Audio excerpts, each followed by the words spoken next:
를 향하여라는 제목으로 말씀을 나누려고 합니다. 빌립보서 3장은 바울의 영적 자서전이에요. 이 안에는 바울의 과거와 현재와 내일이 있습니다. 미래가 있습니다. 1절에서 11절까지는 바울이 주님을 영접하고 새 사람이 되기까지 내적인 여정, 어제가 나옵니다. 5절에서 9절을 한번 보십시오. 내가 8일 만에 할례를 받고 이스라엘 족속이요 베냐민의 지파요 히브리인 중에 히브리인이요 율법으로는 바리새인이요 열심으로는 교회를 핍박하고 율법의 의로는 흠이 없는 자로다. 그러나 무엇이든지 내게 유익하던 것을 내가 그리스도를 위하여 다 해로 여길 뿐더러 또한 모든 것을 해로 여김은 내 주 그리스도 예수를 아는 지식이 가장 고상함을 인함이라. 내가 그를 위하여 모든 것을 잃어버리고 배설물로 여김은 그리스도를 얻고 그 안에서 발견되려 함이니 내가 가진 의는 율법에서 난 것이 아니요 오직 그리스도를 믿음으로 말미암은 것이니 곧 믿음으로 하나님께로서 난 의라. 이게 과거죠. 또 12에서 오늘 본문 16절까지는 신앙여정 가운데 온이라는 시간 가운데 바울이 어떤 태도로 살아가는지 오늘이죠. 16절을 한번 보십시오. 본문. 오직 우리가 어디까지, 여기 오늘이란 단어가 생략된 거죠. 오직 우리가 오늘 어디까지 이르렀든지 그대로 행할 것이라. 그 17절에서 21절까지가 미래죠. 우리의 시민권이 하늘에 있다. 성도들이 삶을 어떻게 살아야 할지 권고하는 내용이죠. 내일입니다. 20에서 21절 보겠습니다. 오직 우리의 시민권은 하늘에 있는지라 거기로서 구원하는 자 곧 주 예수 그리스도를 기다리노니 그가 만물을 자기에게 복종케 하실 수 있는 자의 역사로 우리의 낮은 몸을 자기 영광의 몸의 형체와 같이 변케 하시리라. 기독교인의 시간은 과거, 현재, 미래가 아니라 미래로부터 들어와서 현재를 거쳐 과거를 재해석시켜주는 것이죠. 흐르는 것이죠. 바울은 표대를 향하여 그것을 잡으려고 그리고 부름의 상을 위하여라는 분명한 지향점이 있었습니다. 목표점이 있었습니다. 그 목표, 표대는 돈도 성공도 아닌 예수적인 존재가 되는 거죠. 그러므로 그가 과거 옛일 전에 있었던 것들을 잊어버려 계속해서 진행형인 거예요. 그것을 이뤄가고 있는 거예요. 진행 중인 것입니다. 잊어버리고 앞을 향해 나가고 있는데 예수적인 존재가 된다는 것은 우리 크리스찬 인생의 목표입니다. 목표점이죠. 예수적 존재는 뭔가 퍼포먼스나 행사로 이루는 것이 아니라 그의 삶의 열매입니다. 삶으로 보여주는 열매예요. 그러니까 좋은 나무는 그의 열매로 알 수 있고 나쁜 나무는 그의 열매로 알 수 있는 거예요. 그러니까 열매는 다름 아닌 성령의 9가지 열매, 주님 닮은 성품이에요. 신의 성품에 참여한 거죠. 아멘이죠. 저 여러분의 인생의 목표점은 여기 있는 겁니다. 사랑, 희락, 화평, 오래 참은, 자비양성, 충성, 온유와 절제. 이게 우리의 예수 닮은 우리의 모습, 목표죠. 성경이 말하는 열매는 행사나 사역의 결과로 드러나는 결과물들, 내가 몇 명 회심시켰다, 이게 아닙니다. 성경이 말하는 열매는 성령의 성품, 인격입니다. 바울은 예수적 존재가 되기 위해서 전심으로 바라는 3가지를 10절과 11절에서 역설하고 있어요. 한번 보십시오. 우리 같이 한번 읽어볼까요? 10절과 11절입니다. 시작. 내가 그리스도와 그 부활의 권능과 그 고난의 참여함을 알려하여 그의 죽으심을 본받아 어찌하든지 죽은 자 가운데서 부활에 이르려 하노니. 여기 보시면 내가 그리스도와 그 부활의 권능과 그 고난의 참여함을 알려하여. 첫째, 그리스도를 아는 것입니다. 내가 그리스도를 알려하여. 어떻게 아는 거예요? 그리스도를 관계로 아는 거죠. 야다로 아는 거예요. 같이 살면서 아는 거예요. 요한일서 3장 24절 우리에게 주신 성령으로 말미암아 그가 우리 안에 거하시는 줄 우리가 아느니라. 내가 아버지 안에, 아버지가 내 안에, 예수가 내 안에, 내가 예수 안에 일치됨으로 아는 거예요. 포도나무에 붙어있는 가지로 아는 거예요. 전인격적으로 예수를 아는 거예요. 지정의로 아는 거예요. 머리로도 가슴으로도 손도 발로도 아는 거예요. 그리스도의 성품이 자연스럽게 흘러나오는 상태, 예수적 존재가 되는 거죠. 둘째로 부활의 능력을 아는 겁니다. 여기 보면 내가 부활의 권능을 알려하여 이렇게 되어 있죠. 죽음을 딛고 일어서는 거예요. 육신의 정욕, 안목의 정욕, 이생의 자랑을 무덤 속에 묻어버리는 거예요. 아버지에 대한 온전한 신뢰에 나를 전적으로 맡겨버리는 거예요. 히브리서를 보세요. 11장 17절에서 19절을 보십시오. 아브라함은 시험을 받을 때에 믿음으로 이삭을 드렸으니 저는 약속을 받은 자로되 그 독생자를 드렸느니라. 저에게 이미 말씀하시기를 내 자손이라 칭할 자는 이삭으로 말미암으리라 하셨으니 저가 능히 죽은 자 가운데서 다시 살리실 줄로 생각한지라. 비유컨대 죽은 자 가운데서 도로 받은 것이니라. 여기 죽은 자 가운데서 다시 살릴 줄 아브라함이 생각하고 죽은 자 가운데서 도로 받은 것이다 라고 했을 때 이 죽은 자라는 건 완료형이에요. 그러니까 이삭은 이미 죽은 거예요. 그러니까 죽음 직전에 칼이 멈춘 게 아니라 심장이 이미 그 칼이 뚫은 거예요. 그러니까 아브라함의 부활 믿음은 하나님 아버지에 대한 전적인 신뢰에서 기인된 거예요. 아브라함은 부활의 능력을 아는 것입니다. 믿음의 눈으로 그가 본 것이에요. 세 번째로 그리스도의 고난을 아는 거예요. 여기 내가 그 고난에 참여함을 알려하여 이렇게 바울이 말했죠. 바울에게 있어서 예수 믿는 보람은 입심양명도 아니에요. 마음의 평안도 아니에요. 물질적인 성공도 아니에요. 오히려 거꾸로 예수님의 고난 속에 들어가는 겁니다. 예수님의 남은 고난을 자기 육체에 채우는 거예요. 골로새서 1장 24절을 보십시오. 내가 이제 너희를 위하여 받는 괴로움을 기뻐하고 그리스도의 남은 고난을 그의 몸된 교회를 위하여 내 육체에 채우노라. 예수 그리스도의 고난을, 남은 고난을 내 육체에 채운다. 이 고난을 참여한다. 이것을 뭐라고 말하냐면 갈라디아서는 이것을 예수의 흔적이라고 표현했어요. 갈라디아서 6장 17절을 보십시오. 이후로는 누구든지 나를 괴롭게 말라. 내가 내 몸에 예수의 흔적을 가졌노라. 여기 흔적이라는 저 단어가 스티그마라는 헬라어인데 스티그마는 불도장 인두라는 거예요. 그러니까 내 것이다라는 표시로 껍질에 소 가죽에 찍은 불도장 인두예요. 바울에게 있어서 예수의 소유라는 표시 불도장 인두는 다름 아닌 그리스도를 위해 받는 고난이었어요. 그 고난이 예수의 표시라고 바울은 자랑하고 있습니다. 쉽지 않은 얘기입니다. 바울 또한 자기가 이미 다 이루었다고, 그 자리에 이르렀다고 말하지 않고 있어요. 오늘 본문 12절을 보십시오. 내가 이미 얻었다 함도 아니요 온전히 이루었다 함도 아니라 오직 내가 그리스도 예수께 잡힌 바 된 그것을 잡으려고 쫓아가노라. 마음이 흔들리지 않는다고 이미 다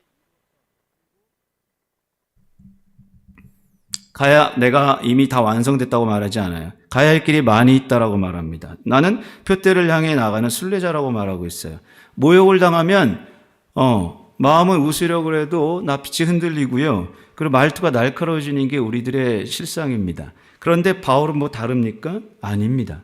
성경을 보십시오. 성경에도 바울도 그랬어요. 우리와 같은 성정을 가진 똑같은 인간입니다. 그러나 우리와 다른 점이 하나가 있는데 뭐냐면 바울은 표대가 확실한 순례자였고 우리들은 표대가 흔들리는 순례자라는 점이에요. 수십 년 교회 생활을 했는데 교회 다녔는데도 내가 가야 할 자신의 표대가 뭔지 헷갈리는 사람들이 있어요. 생을 통해서 우리가 이루어야 될 표대는 예수적 존재가 되는 것입니다. 그리스도의 장성한 분량에 이르는 거예요. 표대를 우리가 바라보며 앞을 향해 나아갈 때 우리 뒤를 붙드는 것이 있습니다. 우리 뒤에서 나를 끄는 힘이 있죠. 과거에 인력 끄는 힘이 있어요. 새로운 삶을 원하지만 오랫동안 내가 애착해왔던 옛 습관이라는 게 있어요. 옛 습관의 폭력이 있어요. 나를 끌고 갑니다. 그 옛 습관은 나에게 이렇게 말을 걸어요. 너 나 없이 잘 살 수 있을 것 같니? 우리 옷자락을 뒤에서 붙들고서 그가 그렇게 말을 하죠. 우리가 신앙과 불신앙 그 경계선을 넘으려고 할 때 항상 나에게 붙드는 나를 붙드는 질문이죠. 버릴 것을 버려야 우리는 문지방을 넘어갈 수 있어요. 문 바깥 세상에 나갈 수가 있습니다. 바울 사도는 뒤에 있는 것을 잊어버리고 앞에 것을 바라보고 나아가라고 말하죠. 13절을 우리 한번 읽어봅시다. 시작. 형제들아 나는 아직 내가 잡아야 할 줄로 여기지 아니하고 오직 한 일 즉 뒤에 있는 것을 잊어버리고 앞에 있는 것을 잡으려고. 뒤에 있는 것은 상처일 수도, 아픈 기억일 수도, 습관의 폭력일 수도 있습니다. 목표점을 향해 나가려면 우리는 그것을 버려두고 그것을 짚고 나가는 것이 아니라 버려두고 나가요. 우리는 과거를 바꿀 수는 없지만 아무리 후회도 과거는 바뀌지 않지만 과거의 의미는 바꿀 수가 있어요. 하나님의 눈으로, 하나님의 관점으로 과거를 바라보면 세상이 달라질 수 있어요. 우리 한번 생각해 보십시오. 요셉이 애굽에서 먹을 것 구하러 온 자기 형을 봤을 때 요셉의 마음이 어땠을까? 다 잊은 줄 알았는데 자기 속에서 울컥하고 올라오는 것이 있을 수 있죠. 마음이 다 괜찮아졌는 줄 알았는데 그런데 그 형들을 보는 순간 나를 노예로 팔았던 그 형들을 미운 마음이 올라올 수 있죠. 상처가 올라올 수 있죠. 흔들어질 수 있죠. 혹시라도 마음 가운데서 어떻게 해볼까라는 생각이 들 수도 있죠. 그러나 요셉은 자기가 겪은 아픔, 이해 안 되는 과거의 기억을 하나님의 관점으로 바라봅니다. 그러자 모든 것이 새롭게 해석이 되고 과거의 기억에서 자유하게 되죠. 그때 요셉이 고백한 말이 뭐냐? 창세기 45장 5절입니다.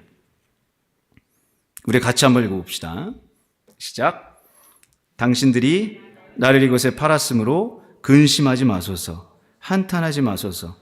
하나님이 생명을 구원하시려고 나를 당신들 앞서 보내셨나이다. 나를 이곳에 노예로 팔았으면 형들은 근심해야죠. 그런데 요셉은 그것이 당신의 생명을 구하기 위한 하나님의 계획이라고 과거를 재해석합니다. 당신들이 한 거지만 당신이 한 게 아니라 하나님이 한 거라는 거예요. 창세기 45장 7절을 보십시오. 하나님이 큰 구원으로 당신들의 생명을 보존하고 당신들의 후손을 세상에 두시려고 나를 당신들 앞서 보내셨나니. 하나님의 관점으로 바라보면 이해 안 되던 내 과거가 재해석되어지고 전혀 다른 의미로 다가옵니다. 여러분 살다 보면 가까운 사이에도 마음 가운데 신뢰가 깨지고 상처를 주고받고 마음 가운데 감정적으로 거리감이 생길 때가 있을 수 있죠. 그때 우리에게 필요한 것은 책임 소재의 시시가부를 가리는 것이 아니라 그 사이에 하나님을 모시는 거예요. 그래야 뒤의 것을 잊어버리고 표대를 향해 나아갈 수가 있습니다. 여러분, 우리 앞에는 뭐가 있습니까? 하나님의 부르심의 소망이 있습니다. 그 목표가 우리 앞에 있습니다. 달리기 선수를 한번 생각해 보십시오. 결승점을 앞둔 스팟라인 마지막 그 라인에서 자기의 상체를 앞으로 내밀고 그 지점을 통과하죠. 마지막 순간까지 최선을 다하는 모습입니다. 마지막으로 들어온 꼴찌라 하더라도 목표점을 향해 표대를 향해 나아가면 돼요. 하나님은 포도원 일꾼들에게 일한 시간만큼 일한 시간에 따라서 차등 지급해지는 그런 하나님 아니셨죠. 하나님은 우리 일한 양을 가지고 우리를 평가하시는 하나님이 아니십니다. 하나님은 일의 양이 아니라 일을 대하는 나의 중심과 내 태도를 보시고 평가하시는 하나님이세요. 여러분, 단지 우리는 우리 스스로에게 이렇게 질문해야 합니다. 나는 하나님의 부르심의 그 앞에서 표대를 향해 전진하고 있는가? 아니면 이런저런 이유를 들어서 후퇴하고 있는가를 나 자신에게 질문해야 돼요. 우리 신앙생활의 요체는 내 존재의 변화입니다. 예수적 존재가 되는 것이에요. 해야 할 일이 많지만 무엇보다도 먼저 선행되어야 될 것은 뭐냐? 우리 자신의 변화입니다. 자, 기억하십시오. 예수적 존재가 되기 위해 바울이 제안한 세 가지를 기억하세요. 첫째, 그리스도를 아는 것입니다. 관계의 하나됨이에요. 둘째, 부활의 능력을 아는 것입니다. 죽음을 딛고 일어서는 거예요. 셋째, 그리스도의 고난을 아는 것입니다. 그리스도의 남은 고난을 내 육체에 채우는 거예요. 성령님의 도우심으로 우리 모두 예수적 존재가 되기를 소망합니다. 자, 기억하십시오. 첫 번째 뭐라고요? 관계로 아는 것. 두 번째, 부활의 권능을 내 육신의 정욕, 안목의 정욕, 이생의 자랑을 무덤에 묻어버리는 것. 셋째, 고난 속에 동참하는 것. 저 여러분이 목표점을 향해 후퇴하지 않기를 소망합니다. 잘 생각해 보세요. 자, 똑바로 들으십시오. 지금쯤 연말 연초에 하나님의 은혜와 여러분이 결단을 하고 작년과 다른 올해 오늘을 내가 살겠다라고 여러분 결심했죠. 근데 지금쯤 내 마음 가운데, 여러분 가운데 매진하고 있는 가운데 흔들리는 일들이 벌어질 수 있어요. 그 가운데 내가 후퇴하고 있는 내 스스로 나를 바라볼 그런 상황이 올라올 때가 있죠. 나를 붙드는 것은 전적으로 하나님이 하시는데, 그런데 매진하는 과정 가운데 표대를 바라보고 나가는 가운데 내가 흔들릴 때 나를 붙드는 것은 뭐냐? 영적인 습관이다. 영적인 습관. 아까 누가 찬양 리더가 그랬죠.